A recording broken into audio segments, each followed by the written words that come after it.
자, 안녕하십니까? 오늘은 요즘 많이 논의되죠. 그 양적 긴축이 무엇인지 한번 설명을 해보도록 하겠습니다. 그래서 경기가 좋아도 인플레이션이 너무 심해지면 대통령이 싫어하는 겁니다. 집권당이 싫어하고. 그래서 이제 연준에다가 뭐 재무부 장관이 만나자 그래가지고 밥 한 끼 하면서 그래서 압력을 넣고 그러죠. 왜 이렇게 물가가 많이 오릅니까? 좀 잡아주세요. 그게 당신들 하는 일이잖아. 뭐 이렇게 이야기를 하는 거죠. 그러니까 실제 이제 중앙은행이 생기고 중앙은행을 독립시키고 한 것도 사실은 이 물가를 잡아달라는 거죠, 물가를. 근데 이제 물가를 잡으려고 그러면 금리를 올려야 됩니다. 그러니까 이게 이제 우리가 이야기하는 금리를 올렸다 내렸다 하는 게 통상적으로 사용하는 그 중앙은행의 무기다. 그러니까 한국은행이나 그 미국의 중앙은행은 연방준비제도죠. 그 연준, 그 페드의 무기다라고 하는 거죠. 그게 이제 금리입니다. 요즘은. 옛날에는 통화량을 가지고 이제 이 민간 경제에 있는 돈을 줄이고 늘리고 뭐 이렇게 하면서 조정을 했는데 요즘 이제 금리가 더 편안하고 사용하기 쉽다. 그래서 금리를 사용하는 거죠. 그 이제 우리가 이야기하는 그 통상적 이 컨벤셔널 통화 정책, 머니터리 팔러시라고 하는 겁니다. 근데 지난 그 글로벌 금융위기 때라든지 2008년 아니면은 작년 코로나 그 위기 때라든지 이럴 때는 이 경기가 급냉하는 게 문제였죠. 경기가 너무 침체되니까 이 경기가 침체되면 또 실업이 늘어나고 사람들이 일자리도 잃고 그러니까 큰 문제가 발생하죠.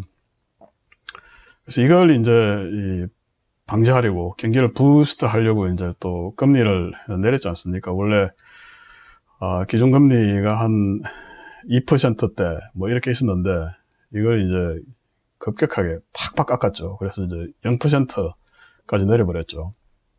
그럼 0%가 되면 이게 더 이상 실탄이 없는 겁니다. 통상적인 금융정책을 할 수 있는 게 없어요. 이제 0%니까 마이너스 금리로 갈 수는 없잖아요. 그러니까 이제 비통상적인, 그 이제 non-normal한 그런 비정상적인 그런 통화 정책을 써야 되는데, 이게 이제 양적 정책이라고 하는 거죠. 그래서 이제 양적 완화, 이제 QE, quantitative easing이라고 하죠. QE를 합니다. 이 재미있는 게 QE를 처음 그 아이디어를 제공한 사람은 미국에서는 밀턴 프리드만입니다. 이분은 통상적인 통화 정책을 옹호하던 분이죠. 그러니까 모네타리스트라고 하는 그 통화주의의 최고봉 아닙니까? 그래서 또 신자유주의, 정부가 시장에 개입하면 안 된다. 신자유주의의 최고의 주창자. 그러니까 레이건 대통령이라든지 상당히 극보수 아저씨들의 신, 뭐 경제학의 신, 뭐 이런 분이죠. 노벨상도 받았고. 이분이 이제 일본 경기가 90년대 말에 아시아 외환위기 이후에 굉장히 침체되고 그래서 일본 은행도 금리를 0% 가까이 내렸습니다. 그런데도 이제 경기가 안 살아나니까 그러면 니네가 시장에 가서 그냥 일본 국채를 사들여 그리고 돈을 팍팍 풀어 뭐 이렇게 이야기를 한 거죠. 그게 이제 QE 처음 이야기한 겁니다.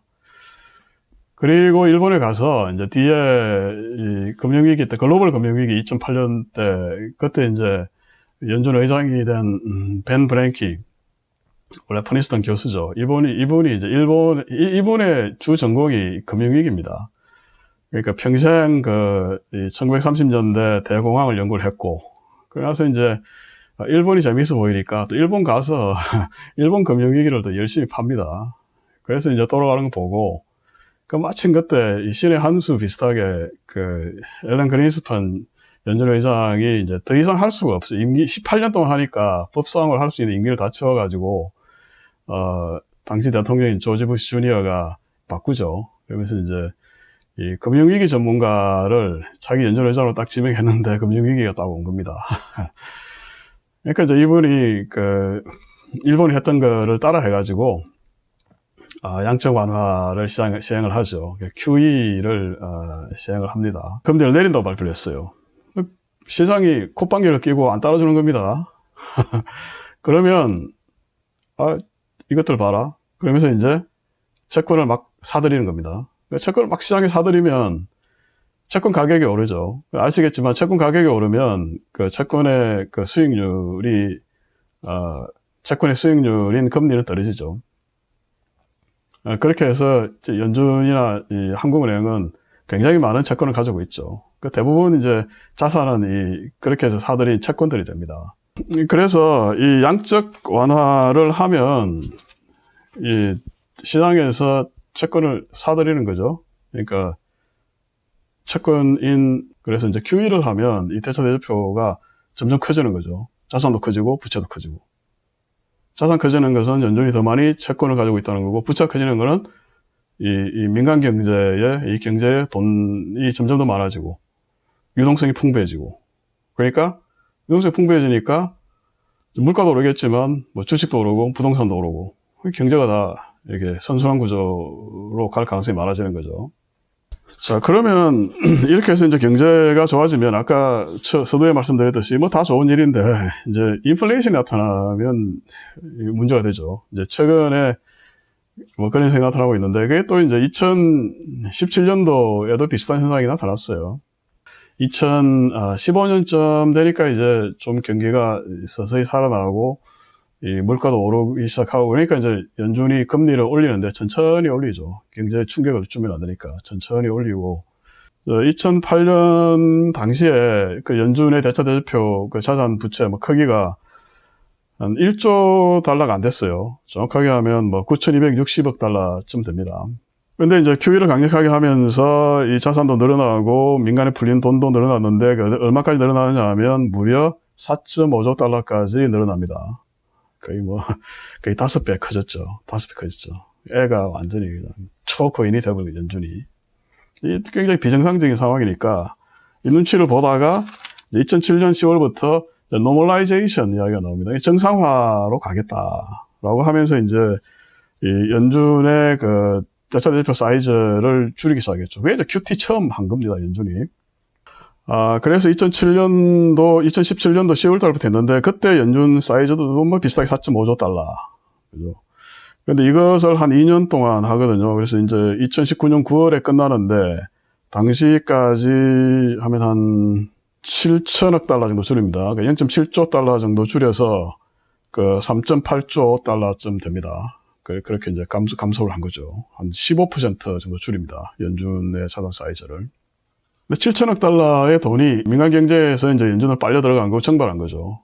그러니까 이게 이제 굉장히 큰 또 여파를 일으킵니다. 민간의 금융 경색이 오기 시작한 겁니다. 그 유동성이 마르기 시작하니까 2018년도 12월 달에 주가가 뭐 3주 동안에 무려 15%가 폭락을 합니다. 그러면서 이제 세계 경기도 안 좋아질 것 같으니까 이제 뭐 긴축 정책을 포기하는 기조로 가는 거죠. 2019년 3월 달에 이제는 이제 서서히 QT를 줄이겠다. 지금 이제 QE를 줄이겠다 발표했잖아요. 이제 그때 QT를 줄이겠다. 양적 긴축을 줄이겠다. 이렇게 한 거죠.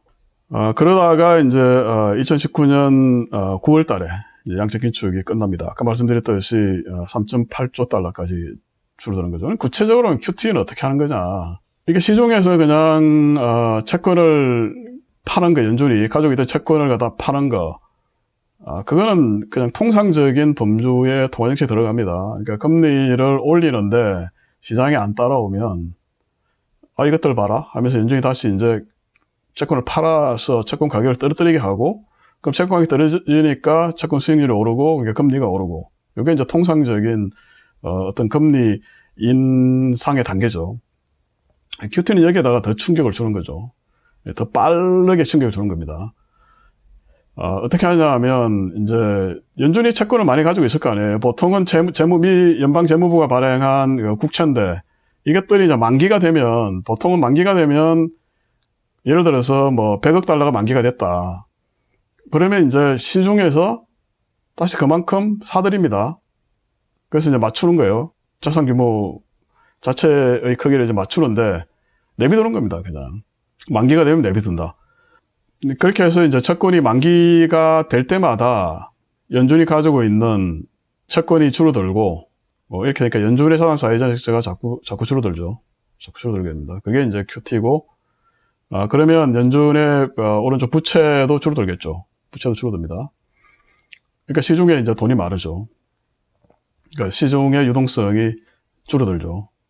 그러니까 통상적인 속도로 줄어드는 게 아니라 훨씬 빨리 줄어들죠. 유동성이. 그럼 금융시장에 충격이 더 크게 오겠죠. 그래서 당연히 주식시장은 하락하게 되고, 주가는 미래를 선반영하니까 지금 주식이 이제 미국 주식에서 폭락하는 게 이런 것들 다 예상해가지고 폭락하고 있는 겁니다. 그 다음에 이제 부동산은 시간이 좀 걸립니다. 대체로 부동산은 그 수요 공급에도 영향을 많이 받기 때문에 시간이 걸리겠지만, 결국 이제 부동산 수요에 크게 영향을 미치는 게 그 부동산 대출 금리 아닙니까? 미국은 이제 몰기지 레이트인데, 그게 또 뭐 굉장히 오를 수밖에 없죠. 그 부동산 채권 시장도 안 좋아지니까. 그래 부동산도 이제 떨어질 가능성이 많고요. 그래 채권 시장도 되게 안 좋아지고, 채권 시장이 안 좋아지면 안 좋은 채권부터 떨어지죠. 안 좋은 채권이 무슨 채권입니까? 그러니까 정크 본드, 그 다음에 이머징 마켓. 그러니까 신흥국들이 발행한 채권의 수익률이 오르고, 신흥국 시장에서 이제 금융위기가 이제 발생되고 또 퍼져나갈 가능성이 많아지는 거죠. 그래서 이 QT는 굉장히 전방위적인 그런 효과를 가져올 수 있습니다. 2019년도 9월 같은 경우는 금융위기 이후에 다시 처음으로 시중 그 유동성이 경색될 정도로 큰 충격을 받았는데요. 그걸 이제 잘 기억하고 있는 연준이 QT라는 이야기를 했어요. 굳이 할 필요가 없거든요. 2017년도 당시에는 그냥 조용히 했습니다. 조용히 하고 사람들이 보니까 연준의 대사협회가 줄어들고 있으니까 아이 QT 하네 이놈들 뭐 이렇게 안 건데, 이번에는 공개적으로 떠들어버렸습니다. 무슨 말입니까? 연준이 이 물가를 잡을 이 강력한 의지를 이번엔 표명을 했다고 봐야 되겠죠. 그래서 사람들 보통적인 예상이 뭔가 하면 레얼 브레이나드 민주당원이거든요. 이 파월은 공화당원이고, 그 민주당원들이 대체로 보면 금리 인하, 뭐 QE 이런 게 찬성하는 입장이고, 공화당원들은 반대하는 경향이 강합니다. 레얼 브레이나드가 어제 이야기했던 게 뭡니까? 우리는 지금 현재 가장 시급한 현안은 인플레이션하고 싸우는 거다. 그리고 이제 또 한 가지 제가 굉장히 주목해서 봤던 거는 뭔가 하면, 지금 수요가 너무 세다. 민간 수요가 너무 세다. 뭐 당연히 돈이 많이 풀려서 그렇죠. 그러니까 이 수요를 쿨다운 시켜야 된다라는 이야기를 했거든요. 이제까지는 연준이 글로벌 서플라이 체인, 공급망이 글리치됐다. 바틀렉이 와서 공급망 문제 때문에 이 공급 쪽에 제대로 공급이 줄어드니까 물가가 오른다 이런 거였는데, 최근에는 이제 대놓고 수요 이야기를 하고, 특히 브레이나드 같은 양반도 이제 수요를 언급하기 시작했다는 거죠. 수요를 언급하기 시작했다는 것은, 수요를 냉각시킨다는 것은 뭡니까? 민간 경제를 좀 죽여야 되겠다. 민간 경제 숨을 좀 죽여야 되겠다. 그죠? 심각한 이야기입니다. 별로 주목을 안 하는데, 그러니까 뭐 첫 번째로는 금리를 올리고, 두 번째로는 QT도 하고, 그래서 하겠다. 지금 강력한 연준의 의지가 표명이 되고 있는 거죠. 그래서 최근에 주가가 많이 빠져도 별로 뭐 눈도 깜짝하지 않는 겁니다. 주가가 굉장히 많이 빠진다, 단기간에 확 빠지지 않는 한은 연준이 이번에는 그렇게 많이 반응할 거라 생각이 안 듭니다. 양적 긴축에 대해서 오늘 이야기를 좀 해봤고요. 궁금한 게 있으시면 밑에 댓글로 질문을 하시면 성실하게 답변을 하도록 하겠습니다. 감사합니다.